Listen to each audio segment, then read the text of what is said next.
President Mnangagwa has arrived in Uganda, where he is expected to attend the Non-Aligned Movement Summit as well as the G77 plus China Summit.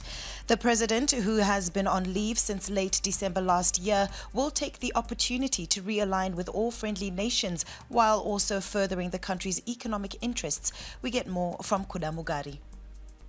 President Emerson Mnangagwa has arrived in Uganda for the 19th Summit of Heads of States and Government of the Non-Aligned Movement NAM and the 3rd Summit of the Group of 77 and China 77.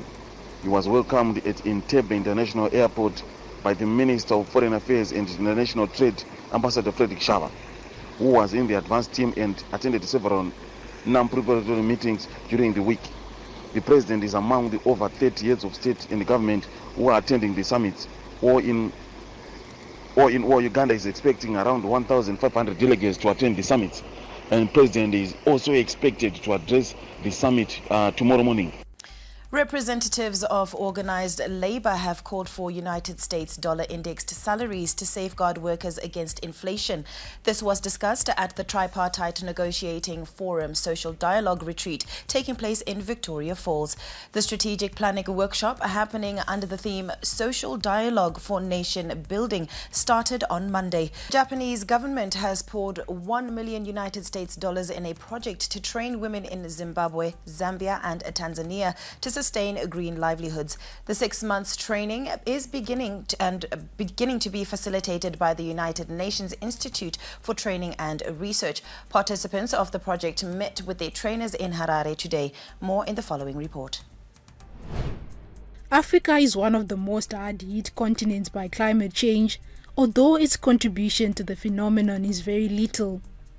With help from the United Nations, female entrepreneurs in Zimbabwe are now taking initiatives that minimize or adapt to the adverse effects of climate change on the continent. We are developing green livelihoods projects, and the target group is women and youth coming in from Tanzania, from Zambia and from Zimbabwe. The women drawn from sectors such as agriculture and waste management are trained to find sustainable ways to run their businesses. Not only is this kinder on the environment, but it reduces their business costs too. Instead of using an electric-powered vegetable dryer, we are now using a solar-powered dryer. So it's saving us on our ZESA bill. Communities where these businesses operate from are also reaping the benefits of green livelihoods. My business is focused, it's a business model that is focused at land rehabilitation in the communal lands of Chiwota. This program has been instrumental to my personal growth and to the growth of my community where I come from, because I learned how to merge business goals, that is profit making, as well as environmental goals. The United Nations Institute for Training and Research, which is facilitating the training, believes capacitating women and youth will positively impact development in Africa. Africa is a young continent. If you look on the demographics, the women and the youth represents a large part of the population. So if we are able to develop them, they will be able to contribute to development, economic and social development of any country in the region.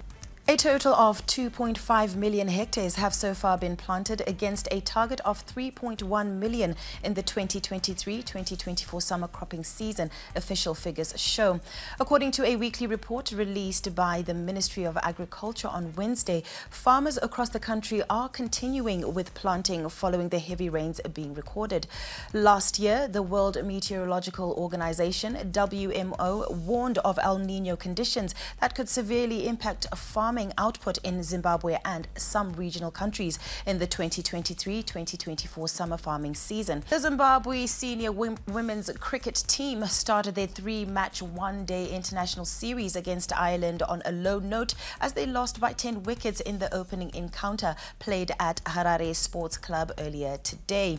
After rain delayed the start of the match, the Lady Chevrons posted 170 all out in 42.5 overs, with Ashley Ndira Raya top scoring with 47 runs from 53 deliveries. The target was then reduced to 110 runs in 21 overs, and the Lady Chevron's bowling department failed to deal with the Ireland opening pair of Army Hunter and Gaby Lewis, who made sure that the visitors reached the promised land in just 13.1 overs.